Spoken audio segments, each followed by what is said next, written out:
Hey, everybody, what's up? What's happening? It's your girl, AB, and listen, I'm about to give y'all the tea on what I wish I knew before I started my transition because, baby, it's not always greener on the other side.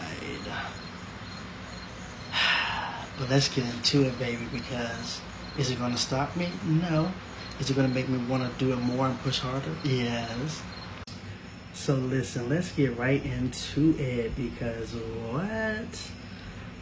So I would say the biggest thing for me would probably be how expensive transitioning is. It's very, very expensive, and I wish I kind of knew that before because, like, whoa, it's expensive. Like, you're changing everywhere from your wardrobe, your clothing, your shoes, socks, drawers, shapewear, gaps, and tucking things. You're most likely going to be buying makeup and brushes and all this type of stuff, purses, lashes, hair, braids, hair products, curling irons, blow dryers, and all this stuff. That gets expensive, especially if you want to get to a point where you have clothing options, you have shoe options, you have options for purses, you have different varieties of looks. It's expensive. It's expensive. It's expensive. Especially because a person like me, I wanted the same amount of clothing and wardrobe and just things in general that I had in my previous life. So that's what I went after.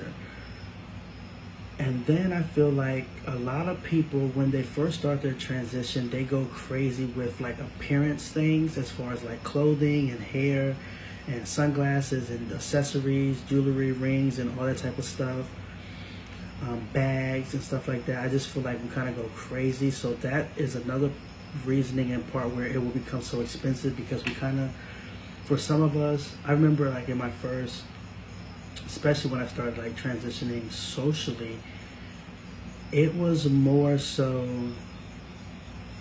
just get some cute outfits and stuff like that. It kind of made me better, bags and makeup. It kind of made me feel better. So that's why I kind of like went crazy with it. So it gets kind of crazy and expensive if you're doing it by yourself. Some people have like family and friends would give them their old clothes, their old bags and stuff like that, old makeup. Or they have people that will give them money, give them donations for that, you know what I'm saying? So everybody doesn't have that, but some people are blessed to have that. So if that's you, salute to you, that's amazing. I love that for you. Unfortunately, I didn't have to do it by myself.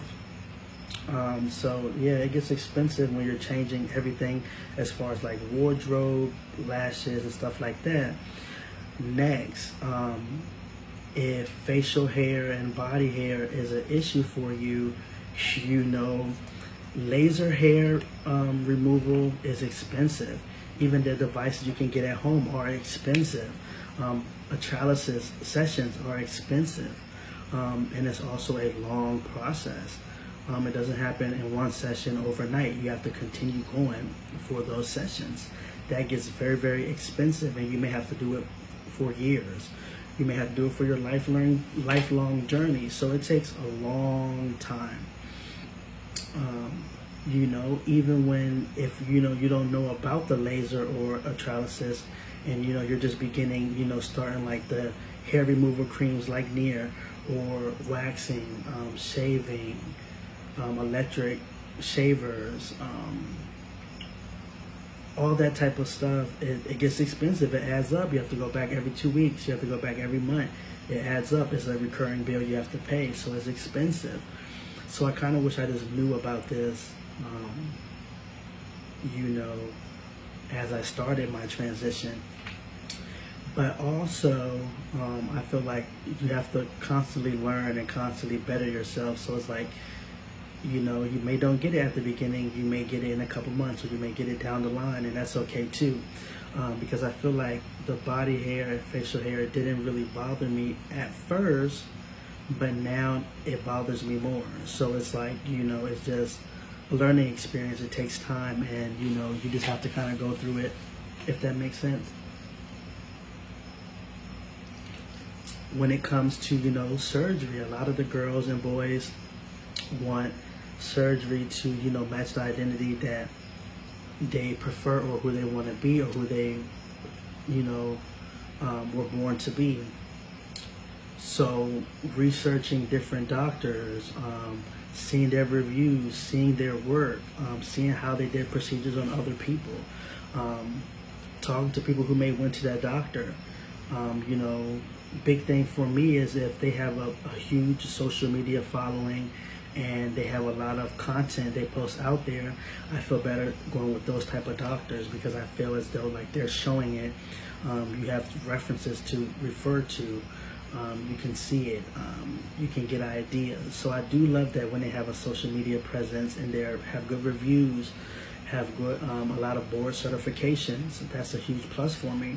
But even with that, surgery is a lot of money. It's expensive. It costs a lot.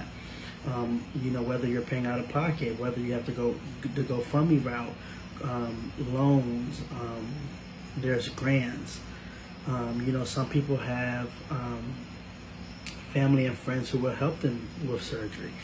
So that's just different ways that you may have to do or go certain routes. So it's different avenues you can go, but then again, it's going to take time. It's expensive. It's going to be a long process, because you want to go to a doctor who's good and it's going to give you what you want and not what they want, or you know, what they can do. You know what I'm saying? If you're going to go for it, go for the best of the best, versus going to, you know, someone in a hotel pumping you with silicone, or what you may think is silicone is really Fix-A-Flat or other things. So, you know, it's a little journey, it's a little research. You know, you kind of want to go the real route and go the legit way. So that is one thing. Yeah, you know, and sometimes because one doctor is cheaper than the other, don't mean, you know, you should save that coin, because you may come out botched. And nobody got time for that. I especially don't have no time for that, baby. Also, you know, you have to be ready for friends and family and people in the world to be cruel. You know, you may lose a lot of supporters. You may lose a lot of family and friends. A lot of people may talk down on you or talk bad about you or try to clock your tea. So yeah, child, I had to give me a little bit more liquor because, whew. But you need to be okay in who you're becoming and what you want to be and who you want to see in yourself.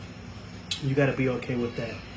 Don't let nobody's negativity or what they think about themselves apply to you. You know what I'm saying? Because you're going to lose a lot of friends, you're going to lose a lot of family. So you have to be okay with that, because for some people, they'd rather not transition to keep the support of their family and friends. Unfortunately, that's not me, okay? I'm not that type of person. But I will say that for some people, you know, it could get really bad. Like, you know, if you're living with, you know, an uncle or aunt, or, you know, you're living with your mom or your dad, it's a potential they can put you out on the street. So you have to be okay. You have to be, you know, ready for that. So you're going to lose a lot of people. As far as like family, I didn't really lose a lot of family. They just be like, oh, okay, cool, you know, it is what it is, you know. But as far as like some friends, I did lose some friends. Some of like the male friends I had, when it was like, you know, doing my little content, you know, showing off and showing out. And when I was like the gay boy or a femboy, it was cool, you know, blah, blah, blah, blah, it is what it is. But once I started transitioning to be a trans woman, a lot of them fell off. I noticed that like they don't follow me, they wasn't following me no more, they wasn't watching my story, they wasn't supporting my content. So I was like, okay, maybe just a little bit more, something deeper that they have to deal with is why they're doing that, you know what I'm saying? And some of the female friends I had, they started acting funny. maybe, felt like it was comparison or this, that, or they felt like maybe